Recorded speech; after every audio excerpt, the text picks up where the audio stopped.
He had been the boy who knew the hollows of her laugh, who tied her shoelaces when she was 7, and promised he'd always be the one to wake her with coffee. He became the man who signed papers without looking, who left her standing under a chandelier, while his eyes followed someone else across the room. He was Sean Hauer, entitled, charming enough to make excuses for himself, impatient enough to believe words alone could fix anything. She was Allison, quiet, steady, the one who learned to make smallness look graceful. Until one small, decisive morning, she wasn't any of those things anymore. The mistake that started it all was absurd and tiny. A smudge on a page, a clause crossed out like a footnote someone had decided didn't matter. It was the marriage contract everyone expected to be a formality that revealed how little she'd been considered. Sean tucked the signed page into his jacket as if it weighed the same as a napkin, his thumb leaving a smear on the corner, and when Allison reached for it, his hand closed around her fingers with the same casual disrespect he'd worn in his eyes for months. She looked at the ink, at the indifference on his face, and something in her unlatched. That night she told herself a sentence that would become an armor. I was reborn. It wasn't mystical. It was a private declaration, a line she repeated like a prayer while pouring wine, like a bell in an empty room. The rebirth meant refusal. Not a louder version of the girl who waited, not a promise to be better for someone who would always prefer the surface of things. Reborn meant choosing, and choosing meant stepping into a shape that didn't fit the life that had been charted for her. The Hauers were an old map that people read and obeyed. Clive Hauer, the family's anchor, quietly ruthless in business and generous in the way a man with money can be, was more used to controlling meeting rooms than hearts. The family wanted alliances that made sense to ledgers and reputations. Sean fit that plan nicely, handsome, Hauer-blooded, and willing to be loud enough to drown out any inconvenient tenderness. Vanessa, meanwhile, had learned how to smile with the right corners of her mouth. She had always wanted more than the scraps of attention men left behind.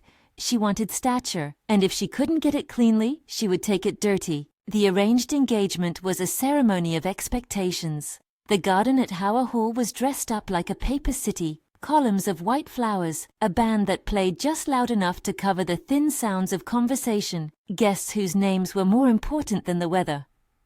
Allison stood beside Sean, a dress of her own design pinned and altered until it fit like a second skin. She had imagined herself stepping into this life in 100 small, careful versions. None of them had included the hard public laugh that left Sean's mouth in the middle of the toast. When Larry Hauer, Sean's father, a man who believed loyalty was best sold as obedience, raised his glass to announce the union, he made it sound like an arrangement blessed at the highest level of family honor. Voices chimed, cameras flashed, people who owed their mortgages to Hauer interests smiled in the right places. But in the wings, Vanessa had already planned the first knife. She knew the dress, the subtle embroidery at the hem that Allison had insisted on, the way the fabric moved when Allison tilted her head. She had slipped into the fitting room the week before, watched the seamstress's hands, learned where Allison stretched her fingers when she was nervous. On the morning of the announcement, Vanessa walked into the garden in an afternoon dress so like Allison's that the seamstress herself had to look twice. Murmurs folded into gossip, heads turned. Allison felt that first sting, petty, humiliating, in the rendering quiet of the courtyard, a whisper of stitches under her skin. Vanessa's smile widened around the circle of people who loved spectacle. It felt like a small, sharp theft, someone else taking comfort from a thing Allison had shaped with her own hands. The inevitability of being overlooked collapsed into a white-hot refusal. She stepped out from behind the shrubbery and did a thing no one had expected, not a scream, not a dramatized scene, a precise, cold command. "That dress is mine," Allison said. Vanessa laughed as if the word itself had no weight. "Oh, Allie, you know they always look better on someone with the right connections." The laugh landed like an insult designed to sting and then leave. But Allison had been reborn. She didn't reply with anger. She took off the jacket she'd worn over her shoulders, smoothed the fabric of her own dress, and met Vanessa's eyes with a steady calm that made everyone look twice. Later, when Sean cornered her near the fountain, his voice had a softness that could have been an apology. Instead, it was an offer and a dismissal, half sincere and wholly self-serving. "I'll fix it," he said, fingers worrying the edge of his cuff. "I'll make it right. Come back, let me make this the thing that matters. She looked at him the way you look at someone you have loved enough to know their patterns.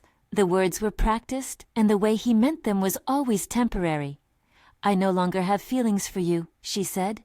The sentence fell into the water like a stone. Sean's face went slack for a second, then a line of anger carved itself. Come back to me. I'll change, he pleaded. The too familiar backwards reached toward decency. It had the ring of someone trying on a costume. Allison watched him fumble for a version of himself she didn't trust. He had never been capable of the hard work she wanted. He could perform it in front of the right people, but alone, where nobody was watching. He reverted to the boy who folded under the smallest inconvenience. The memory of years knitted with small betrayals made the answer inevitable. Allison turned away. Word moves like wildfire inside families that measure worth by reputation. What started as an embroidered slight became a staged narrative. Vanessa did not stop at a dress. She posted a photograph on a thread that reached every cousin, every ex-employee, every neighbor who had once borrowed sugar and still felt entitled to an opinion. The caption was a delicate blade. Some dresses belong on certain people. It suggested that Allison was pose and not substance, that she had always been a convenient accessory. Sean added fuel with a message of his own, an image of himself and Vanessa together, arm in arm, a photo meant to be casual and intimate and unmistakable in its implication. The comment section swelled with vultures. People chose sides. Larry called Allison into his study and did not raise his voice. He rarely needed to. He used restraint like a cudgel, slow and measured. You should know your place, he said. He didn't accuse her of lying or betrayal. He whispered it as if lecturing a child. You can step down quietly, Allison. It will be better for everyone.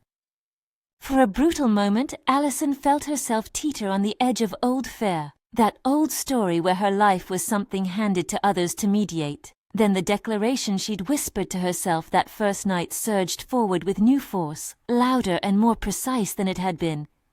I was reborn, she thought again, the sentence anchoring her. This time she let it become speech, slow and flat and real. I will not step down. Her refusal rippled, conversations became sharper. People took bets on how long she would last. Vanessa smiled as if a plan had succeeded.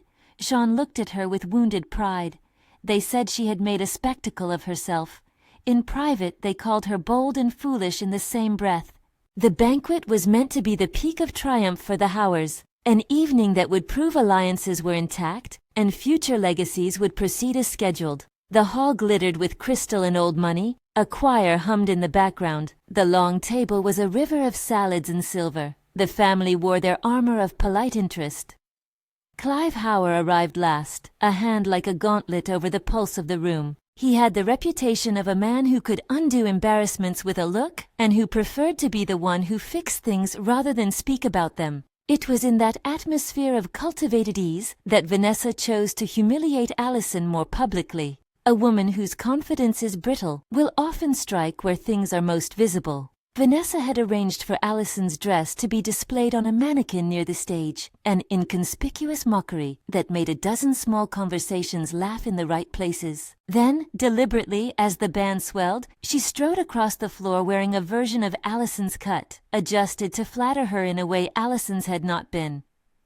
It was theatrical cruelty wrapped in silk. The murmurs turned into whispers, and whispers into an almost audible consensus. Allison was being put back into her ritual box. A guest near the dessert table, someone whose vote mattered at the shareholders' meeting, raised an eyebrow that said everything. Cameras hovered. A social media influencer in the corner flashed a live story. The world contracted into immediate humiliation. Allison felt the heat of that moment like a hand at her collar. Then, instead of shrinking, she did something colder and more controlled. She asked to be heard. The chorus dimmed. I made that dress, she said. I sketched it, cut it, sewed it. Someone took it because it suited a purpose. That's theft. People blinked. They were not used to hearing the language of ownership from a woman who had always been expected to be grateful for the scraps of recognition that came her way. Vanessa's face did not crack. She tilted her head as if considering whether to play dumb or strike back. You can't mean that, Vanessa said, voice syrupy. Who proves anything? Who believes any single woman's word against the testimony of a family? That line, that casual dismissal, landed like permission for worse things. From across the room, Sean moved with the hunger of a man who had been humiliated and wanted to reclaim the narrative. He called Allison cruel names in an aside meant to be private but loud enough for the wrong ears. People who cared about financial stability smiled politely.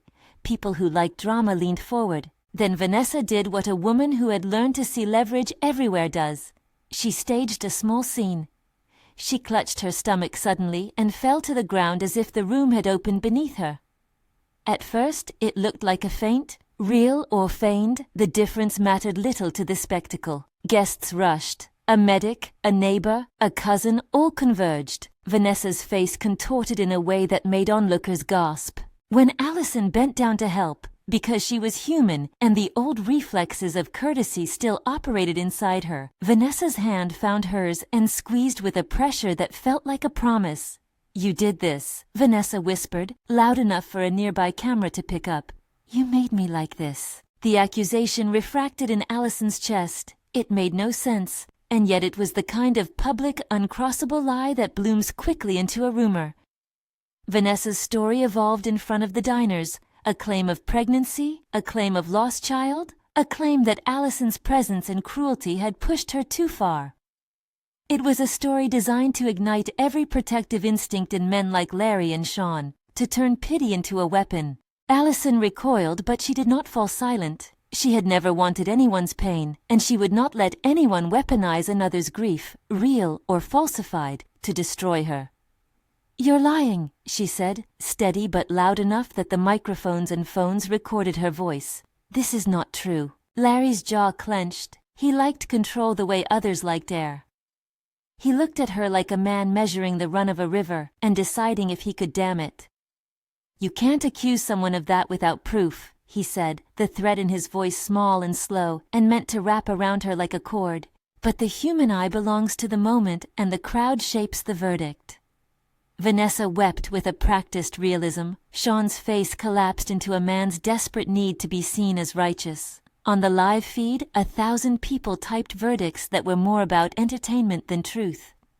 The stock of public sympathy moved like a market tick, and overnight the numbers tilted toward the drama Vanessa offered. Allison felt the pressure of being pitted against a sensation and wondered how much it would cost her to be right. She had grown used to being told that kindness required silence. She had been schooled in taking none of the space that made people uncomfortable. She had been living in the smallness of what others thought she should aspire to. But rebirth, she had decided, did not happen in obedience to those expectations. Clive Howard walked into the banquet like a blade moving through fog. He was not loud. He did not shout. He observed. His arrival altered the room in the way a wind changes leaves. There was a new direction to conversations, a new measure of the social ledger.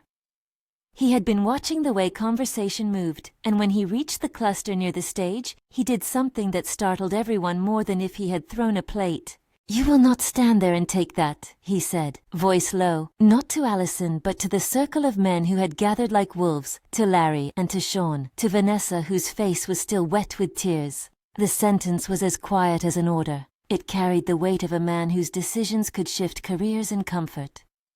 People who prided themselves on being in the know looked at each other. No one dismissed Clive. He stepped between Allison and the people who would see her demeaned. The detail of his intervention was not theatrical. He extended his hand in a courteous but firm manner to Allison, vestigial social grace that felt like protection. "Come with me," he said, and the words were more careful than commands. He led her away from the glaring lights and the living room of petty verdicts. Cameras followed, rumors chased. In private, behind a thick set of doors where the air smelled of old money and new decisions, Clive's manner was different. The public man's blunt, decisive speech softened. It became the voice of someone who had been watching permutations of this life for decades and understood what clung and what could be cut away. He did not ask why she had remained silent all those years. He did not pity her. He offered her a seat and a look that might as well have been a covenant. "You're not to be made a spectacle for cheap entertainment," he said. "Not by my family, and not by those who mistake leverage for virtue."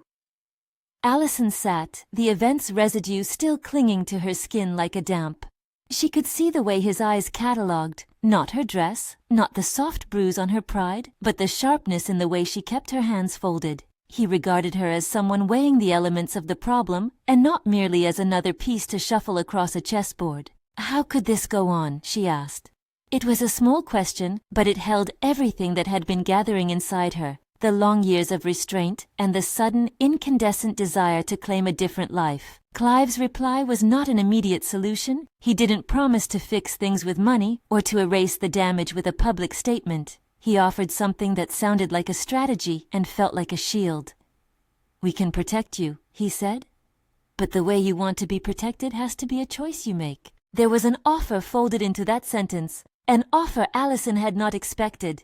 It was not the kind of romance a girl dreams of at 19. It was a practical thing, wrapped in velvet and power.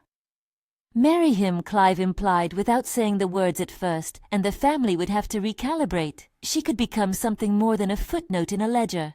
She could become a name that commanded respect. Power, in its own strange ethics, can be a shelter. For Allison, it was also a test. Choosing to marry the man who could dismantle the crowd's hunger would not be an act of vengeance against Sean alone. It would be an assertion that her life was not to be bargained away. She pictured a future where she woke in a house that demanded her name be used with intention, where the watchful eyes that had once questioned her worth instead deferred.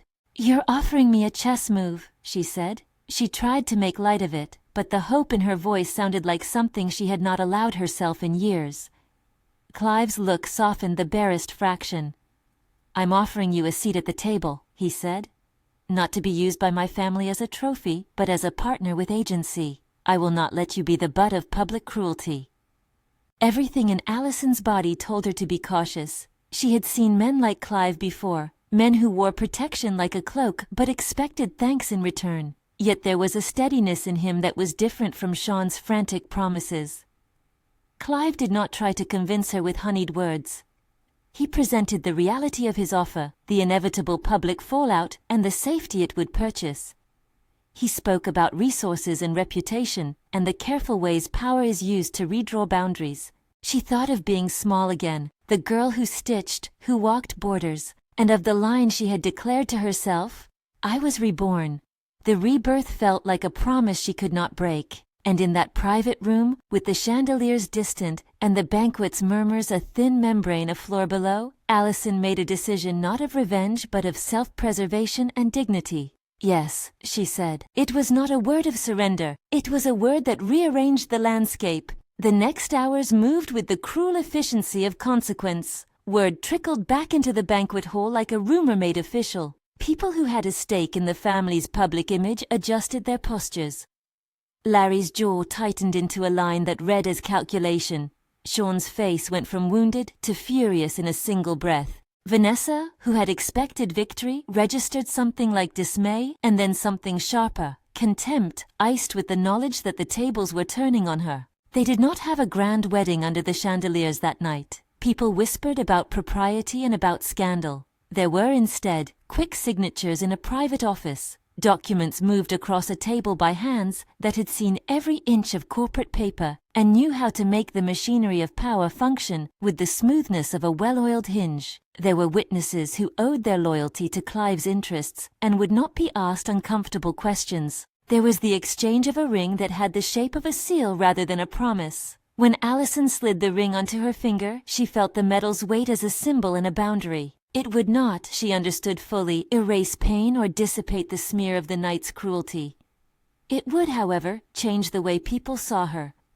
Names matter in rooms like the one she had left earlier that night. To be Clive Howard's wife was to be shifted into a register that demanded respect. Sean lost not just a fiancée in the sense he had known her, but a narrative. He tried predictably to reclaim it with theatrics. He stormed into the private suite moments after the paperwork, breaths loud and eyes bright with the kind of arrogance that assumes the world will bend back.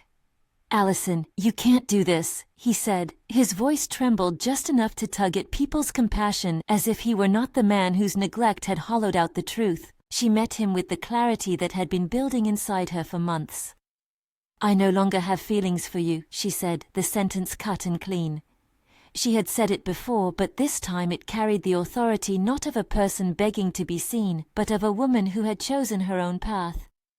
Sean's reply was the last plea she had expected, but had rehearsed for the sake of witnessing his character. "I'll change," he whispered, like a prayer he wanted her to hear. "Come back to me." She watched him for a second, pity and resolve braided together in the way you feel when someone you once loved offers you the rehearsal of what they cannot deliver. "That's not how it works," she said. It was not cruel, it was final. Clive watched the exchange without interruption. He had not offered himself as a savior in the melodramatic sense. He had offered an alliance that protected dignity and demanded respect. He placed his hand, gently and not possessively, on Allison's arm. The gesture was practical, a message that he would be a shield rather than a cage. "You will not be spoken for," he said, and the words folded through the room and settled. Outside, the city's chatter would not stop. Social feeds spun the moment into 1,000 angles. Some praised Allison's boldness, others whispered of opportunism. Vanessa could not hide the astonishment that someone she had targeted had turned the attack into advantage. Larry retreated into speeches and ledger pages. Sean's temper, which had never been a source of constancy, flared like a match in a rainstorm, and then sputtered when it met Clive's composed presence. That night, as Allison stood beneath a balcony, while men argued in low tones and cameras captured the kind of silence wealthy families obsess over, she felt a new clarity. She had taken a step that would not free her from hurt, but it had bought her an identity that she chose. She would be the woman who walked into rooms under her own name and, for the first time in years, expected the chairs at the table to be set accordingly. Her new title, simple, official, oddly tender, settled on her like a cloak. She was Allison Hauer now, not because of pedigree alone, but because she had made the choice. It was a move that would invite new battles and long negotiations, but also one that would ensure she would never again be a project for someone else's pity. The night ended not with fireworks but with a quiet drive away from Hauer Hall. Clive's car moved through streets that had been watching them all along. Allison watched the lights slide past, the old life and the scandal folding behind them like a book closed halfway. There would be speeches to prepare, relatives to console, strategic apologies to arrange, all the machinery of high society. There would be days when her name would be spoken with new reverence and nights when she would wake to the weight of public eyes. But as the road unfolded and the city softened into something domestic, she felt a small private victory, the knowledge that she had chosen herself. The rebirth she had whispered into the dark was now the scaffolding for a life she would live on her own terms. If you love come-ups and savage payoffs, tap like. They arrived at Clive's estate, where servants moved with silent competence and the house acknowledged another kind of order. He took her hand, not in the way of possession but in the way of courtesy, an architecture of support. He did not smother her with declarations. He set a place for her at the heart of his home and allowed silence enough for her to learn the shape of being protected without being owned. Inside that first night, while the household prepared a private supper and the old portraits watched without judgment, Allison sat by the window and thought about the road ahead. There would be lawsuits whispered about in other rooms, angry texts from people who felt entitled to explanations, a campaign of rumor and soft cruelty orchestrated by people like Vanessa. There would be moments when being married to a man like Clive would feel like armor, but also like an obligation. She would have to build a new language for her life. How to assert authority without losing the tenderness she still wanted. How to love, perhaps, without offering so much of herself that only empty spaces were left. She knew, too, that the story wasn't over. Sean was not a man to fall into quiet shame. He had a way of recovering in public that would make a spectacle of him. Vanessa, stung and strategic, would not go quietly. The family would have to choose its lines and decide who to protect. This new life would be contested, but at the same time, there was a simple, undeniable fact that steadied her. The choice had been her own. When she slept that night, she dreamed not of chandeliers but of small domesticities, a cup of coffee brought without condition, a fire lit not for show, but because someone liked to see light. In the morning, there would be 100 things to navigate. For now there was the silver weight of the ring, and the soft certainty that she would not be pushed into corners again. And somewhere behind the doors of the estate, a small army of connections and reputation began to shift. Buttons were pressed, conversations had that would rearrange the night's story into a chronology convenient to power. Allison understood that the next phase would require strategy and patience, but rebirth had given her a second thing besides courage, the appetite to be seen whole, to take space, to demand a life not built out of the generosity of others, but out of the dignity of her own decisions. She rose from her seat, smoothed the sleeve of her dress, and met Clive's eyes. There was no fireworks, no cinematic music pushing toward a tidy victory. There was instead the steady look of two adults who had both just rewritten the terms of what they expected from one another. "You did the right thing," he said quietly. It was not the platitude of a man pleased with himself, it was the acknowledgement of an ally. Allison allowed a small smile. It was private, and it was fierce. She had been betrayed by a man who had taught her to measure her worth against another's affections. She had chosen to remap her life not from bitterness, but from the strategic dignity of survival and renewal. Outside, the world kept its gossip and its hunger. Inside, a new chapter began in silence, with the slow assembling of a life that could be treasured for its safety and for the possibility of something kinder. The road ahead would have storms. She accepted that, but she no longer planned to meet them on her knees. If you want the sequel about how Allison claimed her throne, hit subscribe and watch next. The first weeks after that quiet, decisive night felt to Allison like stepping into a room whose furniture had been rearranged while she slept. The house moved with a different cadence. Staff who had once skirted around her presence now greeted her by name. Briefings arrived with soft hands and softer words. Schedules, introductions, people she had never met now, reporting through hierarchies that bent toward Clive. It was dizzying, an expansion that made her small anxieties swell into practical problems. She kept telling herself the same sentence that had become a spine the month before. I was reborn. The words steadied her like breath. There were routines to learn. Clive walked her through the rooms of the estate the way one might explain the parts of a ship, where the household kept its records, whose loyalties could be trusted, which portraits were more about appearance than memory. He introduced her to a house steward with the kind of straightforward respect that meant the man did not need to be told again. Allison, who had spent so long stepping gently through other people's territories, found unexpected satisfaction in naming a pantry, in signing for a delivery. These were small acts of ownership, and they fit her like tools shaped for hands that had long learned how to sew edges without complaint. For all the practicalities, the public churn did not let up. The feeds that had pounded the night of the banquet continued their relentless iteration. Opinions folded into opinions until the original edges were blurred. Some praised Allison like a heroine, others accused her of opportunism. Sean posted a stream of regret, half-sincere monologues that felt unrehearsed only until you recognized the pattern. Vanessa moved visibly from attack to estrangement, her smiles tightening into a permanent line. Larry took calls, measured tones, and preferred his own silences to anything that might reveal more about the family's fractures. Allison decided early that her ascent would not look like a revenge tour. She could feel temptation there, the delicious sharpness of name and consequence. But the rebirth she had claimed wanted something steadier than spectacle. She wanted places where other women could breathe without being judged by who they loved or who used them as an accessory. It was not a grand plan at first, just a thought that kept returning, like a melody you do not intend to write down and then suddenly must.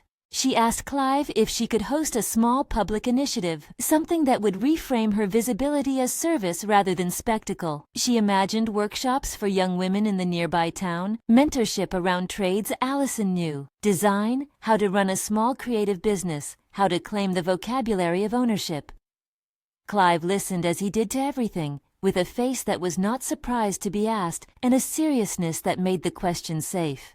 You will not be given a platform only to be praised for being pretty, he said once, in that same low voice that rearranged rooms. If you want to lead, lead. He did not offer her the title as a favor. He offered resources, connections, and the kind of protection that meant people who had previously turned their noses at her would think twice before interrupting. It was the sort of practical generosity Allison had not expected. It felt at times like armor, sometimes like chains. She tested the boundary rigorously. She refused staff who tried to arrange public appearances without her consent. She insisted on meeting the women the program would serve. She learned how to sign letters of intent and how to schedule a press release without feeling like a puppet. The first public event she hosted was small and awkward in the way beginnings often are. A dozen women came, seamstresses, young entrepreneurs, a woman who repaired shoes on a corner. They sat on folding chairs in a converted room of the estate that looked less intimidating than the formal dining halls. Allison listened more than she spoke at first, asking questions about what people needed. When she did speak, she talked about stitches and measurements and how to demand a fair price for a dress you made with your hands. The laughter that followed her practical counsel was the kind of music that belongs to rebuilding. Cameras that might once have sought out scandal now lingered on real faces, weathered hands, cautious smiles. Outside those walls, the enemies of comfort had not conceded. Vanessa escalated in the language she knew best: performance. She staged interviews in which her voice was honeyed and carefully wounded. She posted images that implied a larger, ongoing hurt. Meanwhile, Sean's tantrums moved from social feeds to the kind of public display that breeds sympathy for the wrong reasons. A filmed apology outside a cafe, a plea to acquaintances, a stumble at a charity auction where he tried to auction an old photo of him and Allison and presented it as proof of his heart. Each attempt to regain the narrative left him looking smaller, and yet the smallness was loud. There was a night when Sean decided to turn the domestic into spectacle. He arrived at the estate unannounced, breathless and pleading, and made his way through the courtyard commanded by guards who had been given explicit instructions to let him speak but not to allow harm. He found Allison on the terrace, looking down at the gardens that had once been the setting of an engagement announcement. The moon threw a thin light across her face. Clive stood a respectful distance away, a posture that said he trusted Allison's choice more than he trusted the theatrics of remorse. "Allison," Sean said, a child's appeal in his voice. "Please, you can't do this. We had a life. We can fix it." She had heard the line before, of course she had, but hearing it with the weight of a man now cut off from the privileges he once took for granted changed its texture. This time the words felt like an attempt to bargain with something she had already sold, her silence, and which she had no intention of buying back. "I no longer have feelings for you," she said, every word sober and exact. The sentence had been practiced, but it had gained gravity. She was not cruel, she was defining a limit. Sean's face hardened. He moved closer as if there might be a way to convince her with the proximity of his charm.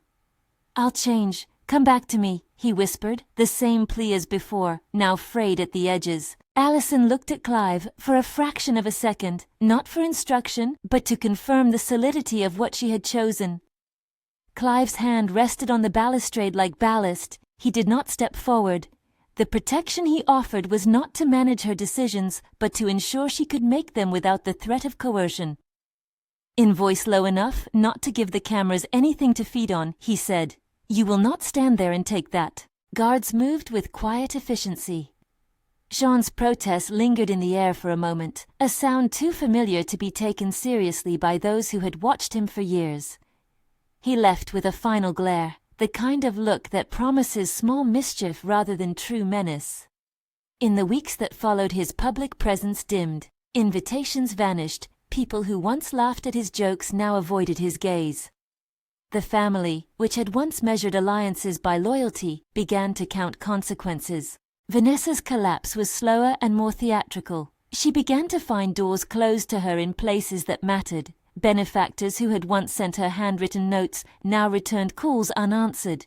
Social calendars that had once featured her name now skipped it with practiced indifference. It was not seat of the pants revenge. It was the environment shifting. Those who controlled introductions chose not to give them.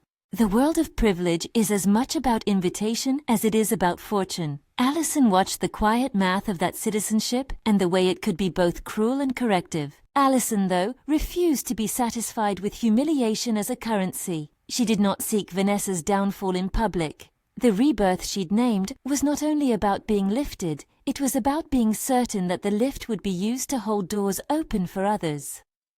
When Vanessa attempted an ambush at a luncheon, approaching Allison with a false note of contrition and a public attempt to reopen the argument, Allison handled it with a steadiness that disarmed gossip. She met Vanessa's apology with a brief, almost clinical acceptance, and then redirected the room's attention to the work at hand, the discussion about fair trade for local seamstresses.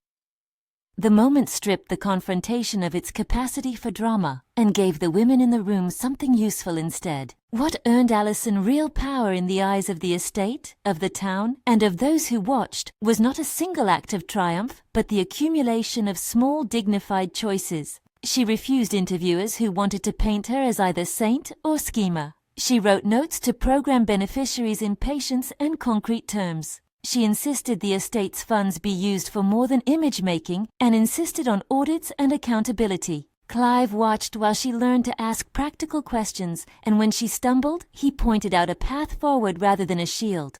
The intimacy that grew between them was not loud. It was a steady process of exposure and restraint.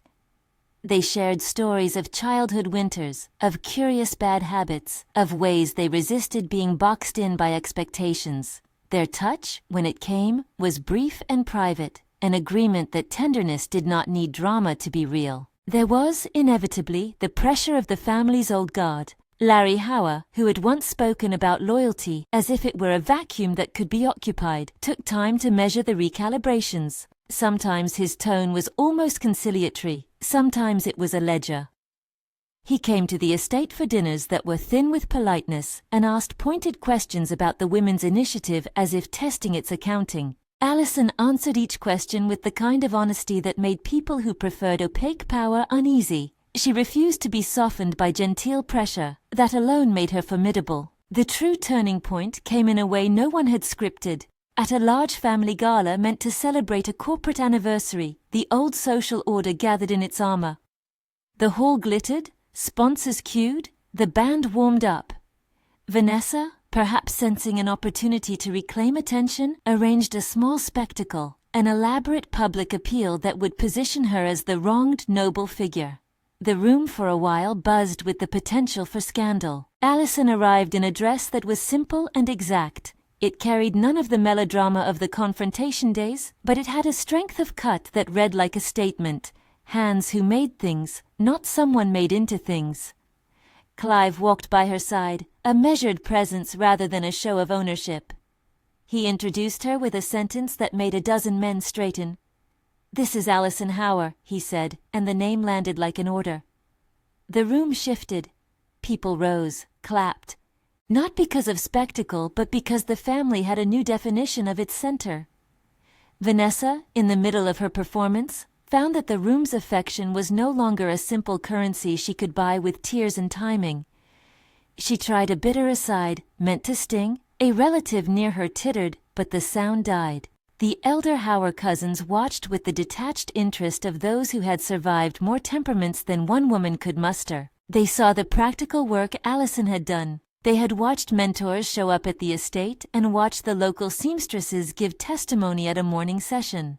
They had heard the quiet respect in the voices of small business owners who had been given a chance to speak. The evidence was not scandalous, it was ordinary, and that ordinary is often the most unsettling thing to people who profit from the extraordinary. Sean watched from the back, a man whose desperation had oxidized into petulance. He tried one last stunt. An announcement interrupted the gala with a live stream of him grappling for attention, an appeal that mixed guilt with bravado and begged for reconciliation.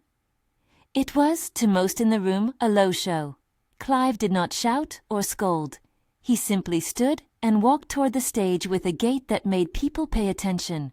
The security detail, at the sight of him moving with purpose, tightened its line. In voice clear but not theatrical, Clive said, "This family does not make spectacles of its members' grief." The guards approached with professional grace. There was no violence, only the enforced dignity of removing someone who had chosen to make himself a public problem. Sean's face reddened. He shouted that he had a right to be heard.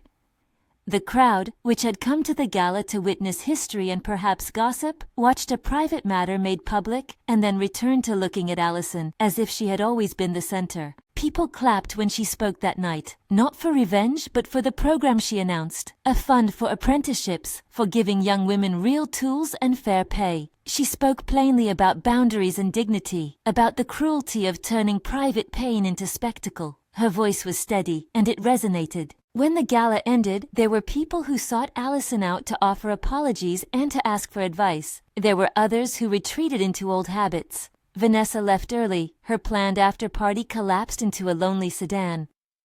Sean was taken home by a younger cousin who eventually stopped answering his calls. The family began to move around a new center of gravity.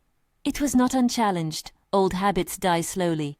But it had acquired momentum. In private, the pressure relieved into a different kind of work. Allison and Clive had long conversations about stewardship and restraint. They negotiated terms not of law but of trust. She insisted on agency. No grand public statements she did not approve, no forced appearances, no silent role as ornament. Clive, who had been used to being the fixer, learned the patience of accompaniment. He deferred when it mattered, he spoke when it mattered less, and he never tired of reminding advisers that the line between protection and possession is thin. On a quiet morning months later, Allison stood on the terrace of the same estate where she had once wandered like a small, shy guest. The house felt like a place she had earned by doing good work, by being steady. Children from the mentorship program ran across the lawn, carrying boxes of fabric to a makeshift workshop. A seamstress waved to her from a window. A neighbor she had once barely known stopped to thank her for funding a small machine that would make his wife's work less backbreaking. Those were the daily coronations that mattered. She had, in the end, become treated like a queen, not because she demanded crowns, but because she carried herself with a dignity that refused to be negotiated away. People who once dismissed her found themselves using her name with new caution. The household addressed her as Mrs. Hauer with a new warmth that was respectful rather than obsequious. Men who had once thought to use her as a stepping stone now approached her with the manner of those who understand the rules have changed. Clive did not make a spectacle of their relationship. There were private gestures that felt like ceremonies. A brooch he gave her that once belonged to a grandmother who had been quietly fierce. The way he poured coffee on mornings she preferred it black. The small notes left on a table that said simply, "Your steadiness is admired." He never used power as a wedge, but as a hinge. In public, his constancy, his refusal to let her be diminished, spoke in louder terms than any speech he might have made. There were times when Allison caught herself measuring the distance between being protected and being possessed. Those were the nights she slept badly. On those nights she would stand at the window and look out over the estate. The lights of the town glowed like tiny promises. She would say to herself, "I was reborn," and the sentence had acquired a new layer. It was not only about refusing the old smallness, but about choosing the terms of her growth. She wanted tenderness without reduction, power without being made into property. She wanted to be loved in ways that did not require sacrifice of self. Once, in a conversation that came out of a quiet dusk, she said to Clive, "I didn't marry you to be safe. I married you to not have to live small." He smiled then, a small private thing. "And you won't," he said. "But safety was not my currency. Respect is. I will not let them speak of you as less." Their alignment was not theatrical. It was a partnership formed of mutual calculation and surprising tenderness. In private, they learned each other's histories. In public, they assembled a narrative that allowed Allison to build a life that looked to the future rather than to the wounds of the past. Time did not erase everything. Sean remained a cautionary figure, occasional social barbs, a presence at family occasions where people watched him like one watches a fire that might flare. Vanessa continued to seek attention in small, bitter ways, but she had lost the easy weaponization of pity she had once used. The Hauer family, for all its privileges, had been forced to look at how it treated those under its name. That, perhaps, was the quietest consequence of all. The final image that seemed to settle the story, an image the cameras loved but did not own, was simple. Allison, in a room where portraits watched, standing when Clive rose to introduce her at an anniversary celebration for the work she had founded. He spoke little. His presence did the work of his words. She accepted the applause not with arrogance, but with a posture that made room. The women she had helped stood and clapped, some wiping tears, some laughing with the awkward joy of people who had found a door where only walls had been. Allison lifted her hand in a brief, modest acknowledgement. The ring on her finger flashed in the light, not an emblem of possession but of boundary. People who had once thought of her as pliant now found she was immovable when it mattered. She carried a title that opened doors, and more important, she used it to keep certain doors open for others. And when later that evening she walked alone to the terrace and felt the cool air on the back of her neck, the sentence that had saved her all along came back as it always had. She said it aloud this time, not as a whisper, but as a kind of benediction. I was reborn. The estate hummed with a new order. It was not that Allison had erased pain. She had learned to name it, to make room for it, and then to walk forward anyway. The men who had once counted on her smallness learned that power worn without mercy does not hold. The women who followed her learned that dignity can be a strategy and that agency can be taught with patience. She would be treated like a queen not because she demanded crowns, but because she insisted on being whole. And in that insistence, she found a kind of triumph that did not end in spectacle, but began with steady work, with the small but unrelenting courage to live by her own terms.